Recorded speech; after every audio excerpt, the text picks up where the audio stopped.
Hi, everyone. Welcome to Eyes Closed with Pronoun. Hello. Thanks for taking the time. Yeah, totally. Thanks for having me. You been nervous out of this giant show? No, Are you not? not really. It's good. I'm always nervous, but not about it's more like, oh, well, I mess up because then I'll feel bad for myself. I'm never worried about how it sounds outside for the most part. I'm just Yeah, I believe. don't mess up, don't mess up. I don't know. So it's You'll the same if nail it's this. here or at a 50 capacity room. I'm still standing Sure. there, I hope I don't mess the words up to this one still. Yeah. Fair point. Fair point. So, you just released "Stay" Yes. off of your album that's coming out. Is it called "I'll Show You Stronger"? Yeah. Yep. Sweet. Yes. Can you talk about the sort of vibe in terms of both sonically and sort of thematically? Yeah. the Well, album? sonically, I'm calling it indie emo bedroom rock that nobody asked for, that hopefully people enjoy. Digging the vibe already. We'll see. I don't know. It's a bit of a departure from my first EP, but it kind of plays in nicely. Well, sonically, the first EP is very that was very much done by myself in my bedroom. Programmed drums, played the guitars, bass, and sang everything on it and made it all by myself. The new album has a lot of that, but then also we went into the studio and we recorded some live drums for the first time. Okay. Which was cool for songs like "Run" and "Stay." Yeah. I didn't want to at first because I like being I'm doing it all myself, and I can't play the real drums so very well. It's hard. It's hard. Oh yeah. Don't get me wrong.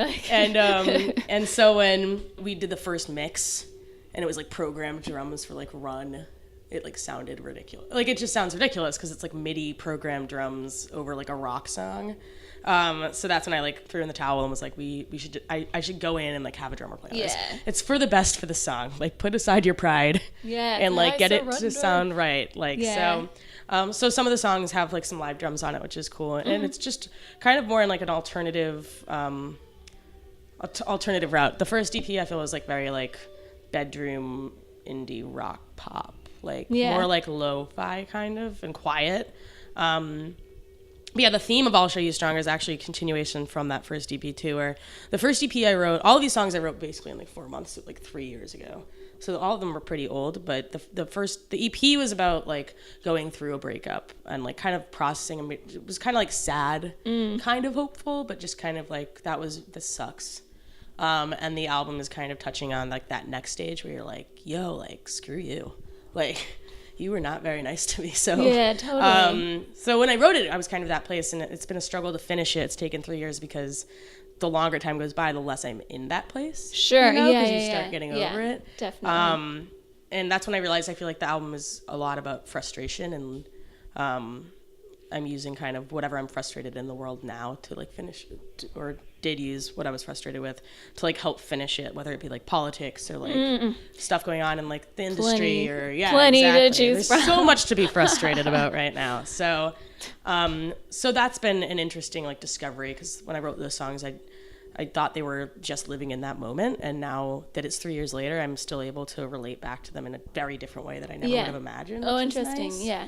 But yeah, I'm calling it fully realized sadness and half realized self-worth is the very theme of catchy. the album. Very catchy theme.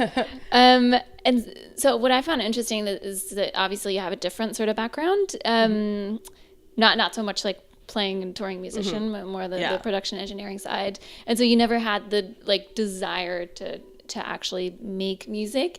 Do you remember the moment where you sat down when your first song kind of came to you, and it sounds a bit stupid, but how did you know then that it was good?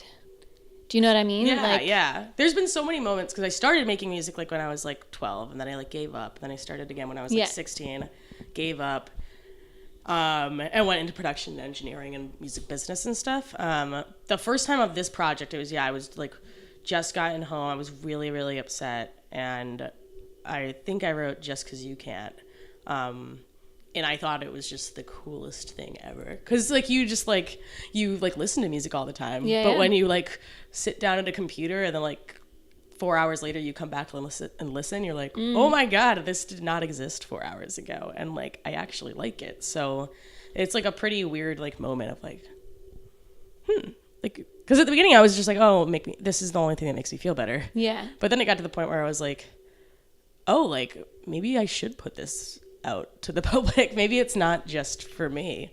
But I would send it to all my friends and be like, look, and they're like, wow, so cool. And I'm like, this is incredible. I can't believe I made a song. They're like, yeah, that's how music is made. Like, yeah. But for me, I'm like, how that works. I never thought I would. That's so fucking cool. Sorry, I didn't. That's awesome. Can I swear? It doesn't matter. I mean, we're in Europe. I think, I know, but it's cool. I think we're a lot less sort of like, you know what I mean? Yeah.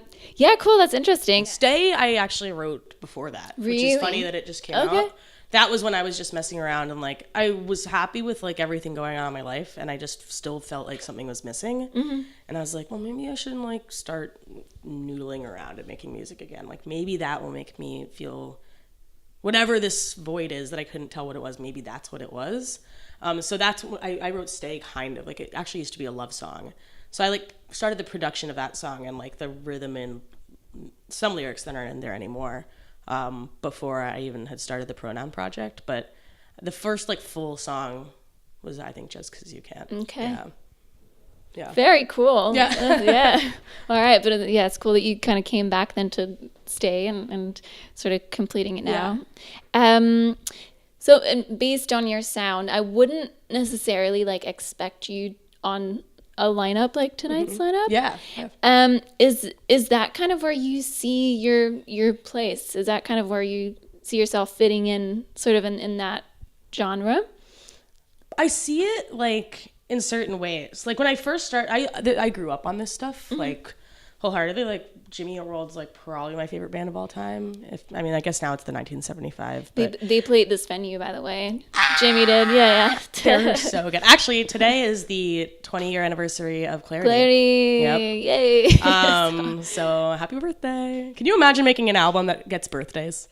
That's the goal. I mean, yeah, exactly. Like when you reach that status, it's for 3.5 years. People celebrate like not necessarily your birthday, just like the album's birthday. Album, which like, I mean, yeah. So I grew up like on all of this kind of music and stuff, and I didn't realize when I first made the EP that it translated. And then when we started playing some shows with like bands like Citizen and Basement, and we toured with Justin Courtney Pierre of Motion City Soundtrack and stuff, I started realizing this is extremely influenced by it. Like, and people do kind of dig it because melodically, like the guitar riffs, like I feel like I pull from that world a lot. Yeah. And even if they're like done a little differently and might not have distortion or like certain types of effects or anything, like the lyrics are still really, really vulnerable and honest, which is like kind of what I feel like this genre encompasses. Yeah. So it surprised me, but like now I'm like kind of like, okay, this totally makes sense. It's like, again, it's like realizing like you see everything differently. Like when I wrote Just 'Cause You Can't, I was like, oh, cool. And then I was like, wait, could I put this out? Or like I finished the album and I'm like, wait, this means something different to me now, even though I'm in a completely different headspace. Yeah. And looking back and like seeing crowds like react to this music, it made me realize it does like, there is crossover there. Yeah, totally. Yeah. Well, Julian Baker, you know. Yeah. Who also played this venue. Wow, that's huge. Like, can you imagine just being with your little guitar? It's like thousands of people. Definitely. She opened for Belle and Sebastian. And like, I remember my friend and I watched her and we were so upset because people like, you know, people were talking throughout her set who like weren't, you know, just didn't know her, didn't know about her. We were so upset. But yeah, I think she's also a great example of like obviously her music itself is completely different, but she's still part of that. She's so she's from that world. Yeah. And like she's incredible. She's one of the people that inspired me. Like I remember when I saw I think not her first show in New York, I think it was her second. She was like opening up for someone at Mercury Lounge. It was right when the album came out and like she just completely blew up. And being like, if she can stand up there by herself and like be that vulnerable and that honest and people were listening, I was like, anything's possible right now as long as you're like being true to yourself. Like, and it works out and you get really lucky. But I mean, she's incredible. Yeah. She is. Yeah. And so, okay, let's talk about your Julian Baker Taking Back Sunday mashup. I'm dying to hear it. When can people hear it? Or oh my God, I was thinking about doing it tonight. Yeah. But then, Mayday Parade does one. Oh, okay. Literally with, I think, the same song, which I just realized, and I was like, oh, wait, I can't do that because that would be such an asshole move. That would be a bit, the opener being like, I'm going to take this. It's like The Matrix. It's like covering a cover. Yes. Of a cover of a cover. Yeah, I forgot. I did Julian Baker, Taking Back Sunday. Oh, I did it into Crazy by Gnarls Barkley. So it's like not acoustic, but like lonely electric guitar, sad, slow version of Crazy. Because that song is actually so sad. I've never paid attention to it's so sad. Yeah, read the lyrics. I didn't realize it until I started messing around the guitar, and I was like, oh, maybe I'll turn it into Crazy. And I looked up the lyrics, and I was like, oh, whoa! Like I never realized how sad this song is. Emo. Okay. Very emo vibes. That song is very emo. Last question. You and your band have been watching Great British Bake Off, I understand. Oh, yeah. Bake Off. Great British Bake Off. That's kind of a tongue twister. Yes, it really is.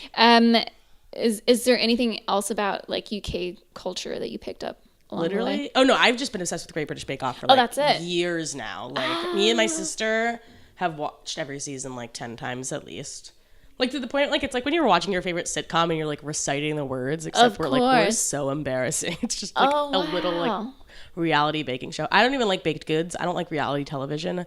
I don't actually watch that much British television even, and for some reason this show is like I just can't stop watching it. It's the quaintest, cutest, like nicest.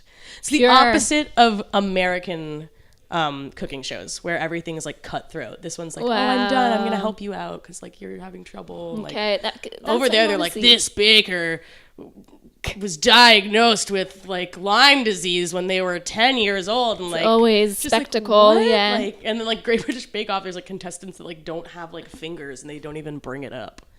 Yeah. Oh yeah. Like, it's just like a normal thing, and she like gets to fourth. Oh, spoiler alert! But she gets so far, and like they're never like, oh, she's just such a great baker. It's like she's missing a hand. This is amazing. But anyway, so so it's about the craft and the community and the and the treats and everything. No dramas. Like, no dramas. Just soggy bottoms. Exactly. Yeah. On that note, thank you so much for taking the time.